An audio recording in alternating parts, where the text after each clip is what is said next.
ईमानदार मिठाई वाला। एक गांव में महेश नाम का एक हलवाई रहता था। उसकी दुकान दूर दूर तक मशहूर थी। आसपास के सभी गांव वाले महेश की दुकान से ही मिठाई लेते थे। भाई मजा आ गया, क्या लजीज रबड़ी है। ये लड्डू भी लीजिए, शुद्ध देसी घी के हैं, आज ही बनकर आए हैं। लाओ भाई लाओ, 1 किलो लड्डू भी पैक कर दो।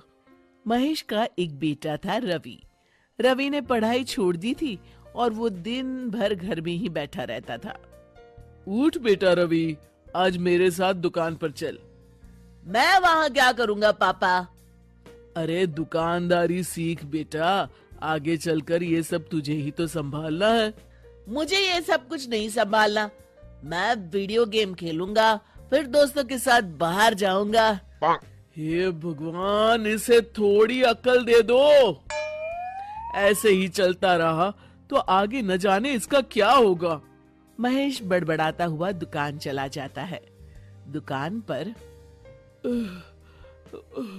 ओ घसीटाराम, मुझे थोड़े चक्कर आ रहे हैं, जरा पानी तो लाना। जी जी मालिक। सुन, मैं घर जा रहा हूँ, आज दुकान तू संभाल ले।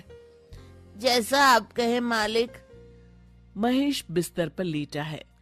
आपको बहुत तेज बुखार है, 1 हफ्ते बेड रेस्ट करनी होगी और ये दवाइयाँ लेनी होगी।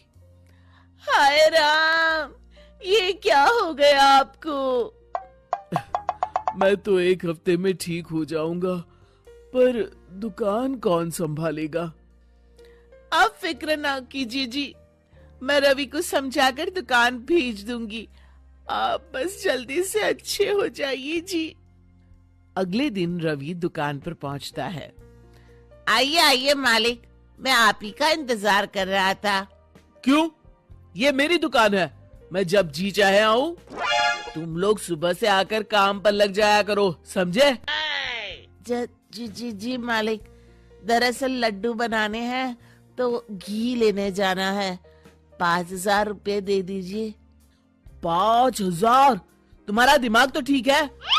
इतने महंगे लड्डू बनाएंगे तो मुनाफा क्या होगा? पर देसी घी भी तो बहुत महंगा है ना मालिक। क्या जरूरत है देसी घी की? डालडा ले आओ। पर मालिक। मुझसे बहस मत करो, जितना कहा गया है करो। और क्या क्या बन रहा है? मावे की बर्फी मालिक। मावा मावा मावा। हाँ। तभी उसकी नजर एक डब्बे पर पड़ती है। ये क्या है? ये रवा है मालिक। एक काम करो, हर 1 किलो मावा में 200 ग्राम रवा मिला दो। पर बर्फी का स्वाद बिगड़ जाएगा मालिक। जितना कहा है करो, अब जाओ यहाँ से। अगले दिन। क्या बात है रवि बाबू, आपके पापा दिखाई नहीं दे रहे? अब उनकी तबीयत खराब है। अच्छा भाई अच्छा। बस उन्हें ये बताना था कि वो आज आए नहीं तो उनकी मिठाई बड़ी बेस्वाद लग रही है। लेना है तो लो, वरना चलते बनो। अरे अरे अरे, ये कोई तरीका है ग्राहक से बात करने का? चलो भाई चलो, यहाँ से चलो। अगले दिन। भैया, कल जो मैं लड्डू ले गया था उनका स्वाद बड़ा बेकार लगा। महेश बाबू का नाम सुनकर बड़ी दूर से आया था। 200 रुपये में इससे अच्छा और क्या मिलेगा? सुबह सुबह मनहूस बातें मत करो। कुछ लेना है तो लो, वरना फूटो यहाँ से। रवि के इस व्यवहार के चलते 2-4 दिनों में ही ग्राहकों का आना कम हो जाता है।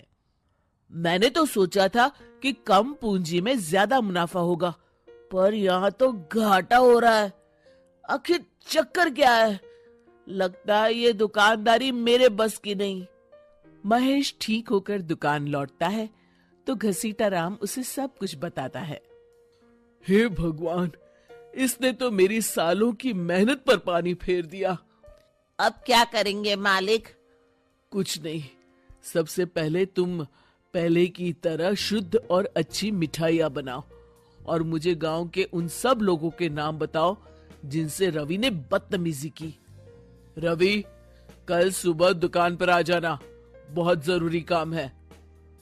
मुझे नहीं आना, मैंने 1 हफ्ता दुकान संभाल ली है, अब संभालो आप। दुकान तो तूने जैसे तैसे संभाल ली, पर सीखा कुछ नहीं। कल तुझे बहुत जरूरी सीख देनी है। रवि पैर पटकता हुआ बाहर चला जाता है। अगले दिन, ये ले ताजी शुद्ध मिठाइयां। मैं इतनी मिठाइयों का क्या करूं? इन्हें उन सब के घर देकर आओ जिनसे तुमने बदतमीजी की, और साथ में माफी भी मांग लेना। अरे पर मैंने तो सिर्फ उन्हें। बेटा, घर आया मेहमान और दुकान पर आया ग्राहक भगवान के समान होता है। अब तू जल्दी जा और कल से कमाल देखना। रवि उन सभी 4-5 लोगों के यहाँ जाकर मिठाई देता है और माफी मांगता है। अगले दिन दुकान पर ग्राहकों की भीड़ लग जाती है। मान गए महेश बाबू, आपने तो आते ही घर तक मिठाई भिजवा दी। बस मेरे बेटे की गुस्ताखी को माफ कर देना भाई, उसमें अब तक बचपना है। हाँ हाँ, आपके लड्डू के बदले हर चीज की माफी है। भाई आज तो मेरे पड़ोसी भी आपकी उदारता देख के दंग रह गए। इतनी बड़ी दुकान के मालिक का बेटा घर तक माफी मांगने आया। भाई रिश्ते निभाना तो कहीं आपसे सीखे। बस आप लोगों की दया है। ताजी रसमलाई आई है, लेंगे आप? हाँ भाई हाँ, 200 ग्राम पैक कर दो। शिक्षा, सफलता पाने के लिए ईमानदार और विनम्र होना बहुत जरूरी है।